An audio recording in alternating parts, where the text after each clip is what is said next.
Bismillah, Assalamualaikum warahmatullahi wabarakatuh. Kembali lagi di kelas 11 TKJ pada mata pelajaran Teknologi Layanan Jaringan.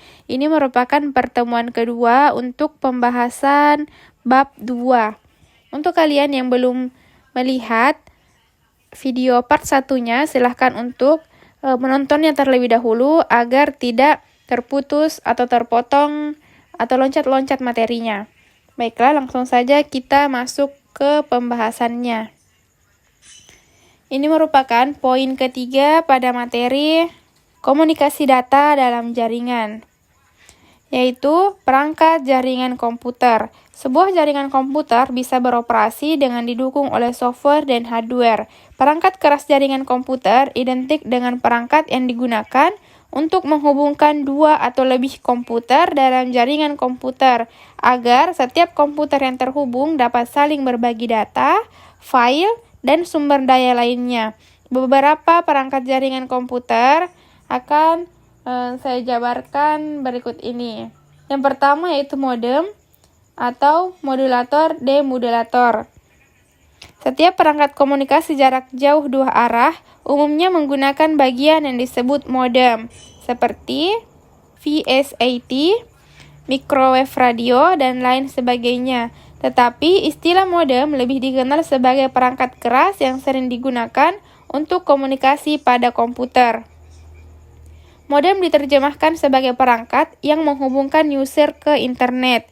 Modulator diterjemahkan sebagai bagian yang mengubah sinyal informasi ke dalam sinyal pembawa dan siap untuk dikirimkan. Sedangkan demodulator identik dengan bagian yang memisahkan sinyal informasi yang berisi data atau pesan dari sinyal pembawa yang diterima sehingga informasi tersebut dapat diterima dengan baik.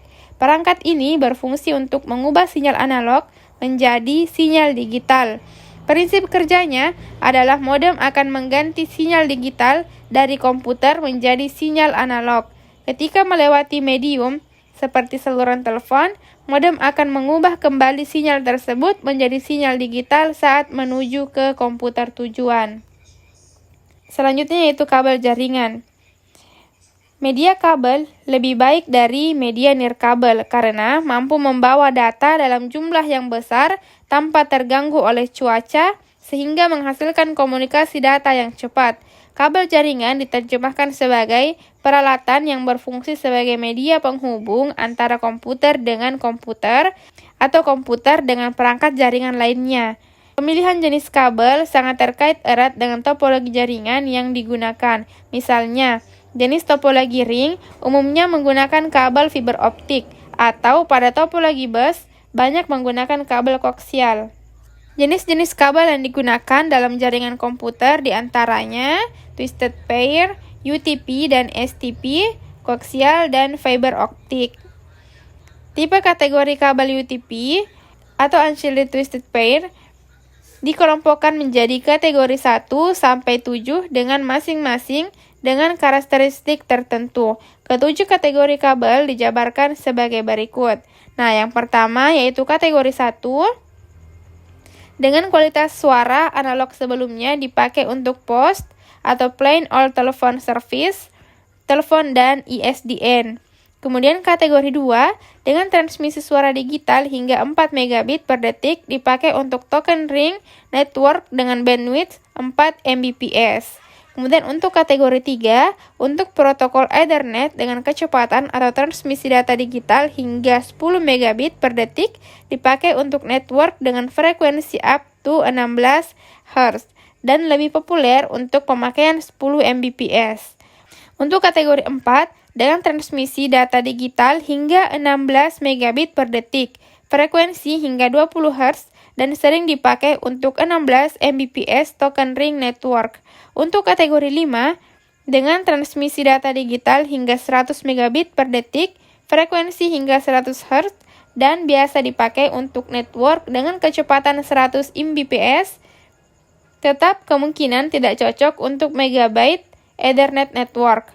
Untuk kategori 5E, transmisi data digital hingga 250 megabit per detik, frekuensi dan kecepatan sama dengan Cat 5, tetapi lebih support megabyte Ethernet network. Untuk kategori 6, memiliki kecepatan up to 250 Mbps atau lebih dari 2 kali Cat 5 dan Cat 5e. Untuk kategori 6A, kabel masa depan untuk kecepatan up to 10 Gbps. Untuk kategori 7, didesain untuk bekerja pada frekuensi up to 600 Hz. Oke, itulah beberapa tipe kategori dari kabel UTP.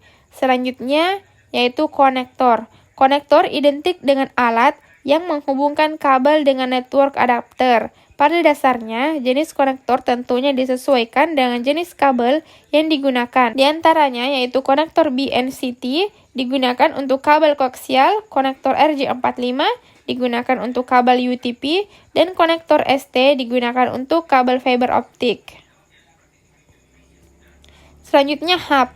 Pada umumnya, perangkat keras jenis ini digunakan untuk membangun topologi star atau bintang. Kabel twisted pair datang dari sebuah workstation masuk ke dalam hub.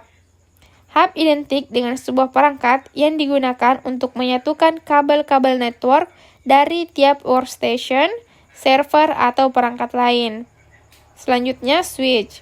Switch tidak hanya sekedar mengurusi sinyal listrik, tetapi juga memproses informasi pada layar data link.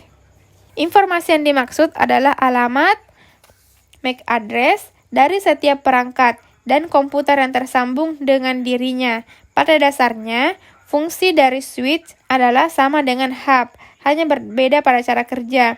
Switch sedikit lebih rumit bila dibandingkan dengan hub. Selanjutnya bridge. Fungsi bridge pada dasarnya sama dengan repeater, hanya bridge lebih fleksibel dan lebih cerdas dibandingkan dengan repeater. Bridge dapat menghubungkan jaringan yang menggunakan metode transmisi yang berbeda. Misalnya untuk menghubungkan Ethernet baseband dengan Ethernet broadband, dapat menggunakan bridge. Selanjutnya repeater. Pada dasarnya, repeater berfungsi untuk memperkuat sinyal dengan cara menerima sinyal dari sebuah segmen jaringan, lalu memancarkan kembali dengan kekuatan yang sama dengan sinyal asli pada segmen kabel yang berbeda. Selanjutnya, Network Interface Card atau NIC. Pada umumnya, NIC sudah terintegrasi dengan motherboard komputer dan laptop, namun ada juga berupa kartu yang ditancapkan ke motherboard. Perangkat keras jaringan komputer dikenal dengan istilah Ethernet card atau lebih populer dengan istilah LAN card. NIC identik dengan kartu jaringan yang berfungsi sebagai penghubung antar komputer dengan sebuah jaringan. Berdasarkan tipe bus, terdapat jenis-jenis NIC yaitu ISA dan PCI. Saat ini, jenis network card yang banyak digunakan adalah PCI karena PCI memiliki kemampuan transfer data di dalam komputer lebih tinggi daripada ISA. Seiring dengan perkembangan teknologi juga dijumpai dengan bentuk USB. Selanjutnya router. Fungsi utama router antara lain perangkat dalam jaringan komputer yang digunakan sebagai penghubung antara jaringan atau network. Router juga yang menentukan jalur mana yang terbaik untuk dilewati paket data sehingga data dapat sampai ke tujuannya. Oke, selanjutnya kita sudah masuk ke poin keempat, yaitu perangkat jaringan telepon. Penggunaan teknologi informasi tidak lepas dari peran telepon kabel dan telepon seluler, sehingga sangat diperlukan adanya unjuk kerja perangkat tersebut. Saat ini, telah terjadi perkembangan yang signifikan pada jaringan telepon yang selalu update, termasuk di dalamnya pada perangkat telepon kabel yang telah mengalami perkembangan dari segi fisik dan juga kemampuannya. Beberapa jenis perangkat jaringan telepon dikategorikan menjadi beberapa, yaitu yang pertama, BTS, Base Transceiver Station. BTS merupakan sebuah infrastruktur telekomunikasi yang memfasilitasi komunikasi nirkabel antara piranti komunikasi dan jaringan operator. Dalam hal ini, BTS memancarkan sinyal ke telepon seluler pelanggan dan sebaliknya, telepon seluler pelanggan juga memancarkan sinyal yang bisa diterima oleh BTS. BTS maupun telepon seluler pelanggan memancar dengan kanal frekuensi yang terpisah, sehingga tidak terjadi gejala tunda atau delay, atau penumpukan frekuensi atau interferensi. Misalnya, pada sistem komunikasi radio GSM menerapkan full duplex system atau sistem duplex penuh sebagai bentuk komunikasi dua arah. Prinsip kerja BTS diawali dari telepon seluler yang meminta akses kepada BTS untuk memulai percakapan. Selanjutnya akan diproses BTS dengan menyediakan satu jalur khusus percakapan untuk pelanggan yang meminta akses tersebut. Jalur frekuensi yang dipakai oleh BTS untuk berkomunikasi dengan telepon seluler disebut dengan kanal frekuensi downlink, sedangkan jalur frekuensi yang dipakai oleh telepon seluler disebut dengan kanal frekuensi uplink. Dengan adanya permintaan percakapan, maka terjadi 3 akses berbeda, yaitu broadcast dari BTS ke telepon seluler, permintaan ke BTS supaya disediakan akses kanal percakapan, dan akses kanal percakapan buat telepon seluler yang disediakan oleh BTS setelah melakukan permintaan. Jika dalam satu waktu terdapat satu permintaan, masih terdapat beberapa subkanal untuk melayani permintaan percakapan dari pelanggan yang berbeda. Satu kanal frekuensi dibagi menjadi beberapa subkanal yang disebut sebagai time slot atau TS dengan menggunakan teknologi digital. Oleh sebab itu, permintaan dan proses di atas dapat dipenuhi dengan menggunakan satu kanal frekuensi saja. Jika diasumsikan, satu kanal frekuensi dibagi menjadi 8 subkanal. Satu kanal frekuensi tersebut mampu melayani 6 permintaan percakapan. Dengan rincian, satu subkanal digunakan untuk broadcast, satu subkanal untuk proses permintaan, dan 6 subkanal untuk percakapan. Oke, selanjutnya BSC atau Base Station Controller. BSC merupakan sebuah simpul konsentrator untuk menghubungkan dengan core network. Dalam jaringan GSM, umumnya sebuah BSC dapat mengatur 70 buah BTS. BSC dapat diartikan sebagai otak atau komander dari BTS. BSC merupakan peralatan yang digunakan dalam mengontrol BTS. BSC menyediakan fungsi pengaturan pada beberapa BTS yang menjadi tanggung jawabnya. Di antaranya konfigurasi cell site, fungsi handover, tuning power, dan frekuensi pada suatu BTS, serta pengaturan sumber daya radio. Selanjutnya, MSC atau Mobile Switching Center. MSC merupakan titik penyampaian atau penyambungan utama untuk teknologi GSM yang bertanggung jawab dalam menghandle beberapa panggilan suara dan SMS sebaik mungkin.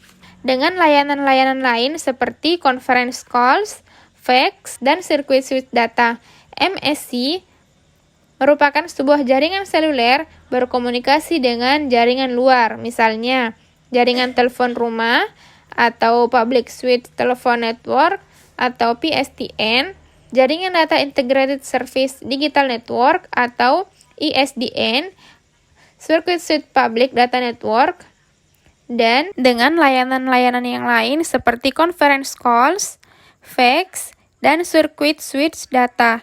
MSC merupakan sebuah jaringan seluler berkomunikasi dengan jaringan luar, misalnya jaringan telepon rumah atau Public Switch Telephone Network atau PSTN, jaringan Data Integrated Service Digital Network atau ISDN, Circuit Switch Public Data Network atau CSPDN, dan Packet Switch Public Data Network atau PSPDN. MSC digunakan untuk membangun dan merealisasikan hubungan end-to-end, mengatur pergerakan user, dan permintaan handover selama panggilan berlangsung, melakukan perhitungan dari biaya serta juga monitoring dari pencatatan penggunaan layanan. MSC berfungsi melakukan fungsi switching dan bertanggung jawab untuk melakukan pengaturan panggilan atau call setup, release, dan routing. Di samping itu, MSC sebagai gateway ke jaringan lain dan jika terhubung ke billing system akan melakukan fungsi billing. VLR terintegrasi dengan MSC berisi informasi user yang bersifat dinamis yang sedang attach berada pada jaringan mobile termasuk letak geografis. Oke, selanjutnya SMSC, Short Message Service Center. SMSC merupakan kombinasi perangkat keras dan perangkat lunak yang bertanggung jawab memperkuat, menyimpan, dan meneruskan pesan pendek antara SMS dan piranti bergerak. SMSC memiliki peran penting dalam arsitektur SMS, terutama dalam hal keandalan, kapasitas pelanggan, throughput pesan yang tinggi. Di dalam jaringannya, sebuah operator dapat memiliki lebih dari satu perangkat SMSC yang digunakan dengan besar traffic SMS yang disesuaikan dengan besar traffic SMS jaringan tersebut. SMSC memiliki fungsi sebagai berikut. Yang pertama, melakukan fungsi SMS jika nomor penerima sedang tidak dapat menerima pesan, menerima SMS yang dikirim, menyimpannya untuk sementara, dan men-forward atau mengirimkan SMS tersebut ke mobile subscriber, MS, ataupun tujuan. Kemudian, menyimpan pesan SMS antar mobile station atau HP. Di samping itu, SMS dapat diartikan dan diterima bersamaan dengan voice, data, dan fax menggunakan channel yang berbeda dengan SMS. Oleh sebab itu, penggunaan SMS jarang mendapatkan sinyal sibuk pada saat jaringan voice sedang sibuk, kecuali memang SMS center tersebut memang sibuk. Hal berbeda apabila kondisi jaringan sedang sibuk. Hal yang perlu dipahami adalah hanya ada satu short message service center yang mampu menerjemahkan pesan untuk dikirimkan pada sebuah jaringan GSM. Cara kerja jaringan SMS adalah jika sekali sebuah pesan dikirim, pesan tersebut akan diterima dahulu oleh SMSC, kemudian disampaikan pada nomor tujuan. Dalam hal ini, SMSC mengirimkan sebuah SMS request ke HLR melalui Signal Transfer Point untuk menemukan pelanggan tujuan. Saat HLR menerima pesan tersebut, maka HLR akan merespon ke SMSC dengan status pelanggan dalam kondisi diklasifikasikan sebagai berikut. Yang pertama yaitu aktif. SMSC dalam kondisi aktif maka akan segera terkirim. SMSC menerima verifikasi jika pesan tersebut sudah diterima oleh nomor yang dituju dan mengategorikan pesan tersebut sebagai sebuah send messaging atau pesan terkirim dan tidak akan melakukan percobaan pengiriman pesan lagi. Kemudian, inactive, SMSC akan menghold pesan tersebut sampai pada periode tertentu. Saat pelanggan menyalakan headset, maka akan terjadi update location pada HLR dan HLR akan mengirim status terhadap pesan yang belum dikirim. Selanjutnya, SMSC akan mentransfer pesan dalam format point to point. Dan untuk pembahasan materi bab 2 masih ada beberapa yang belum dibahas. Nanti akan saya buatkan video part 3 atau pertemuan ketiga untuk membahas sisa materi dari bab 2 ini. Oke, untuk pertemuan kali ini cukup sekian. Assalamualaikum warahmatullahi wabarakatuh.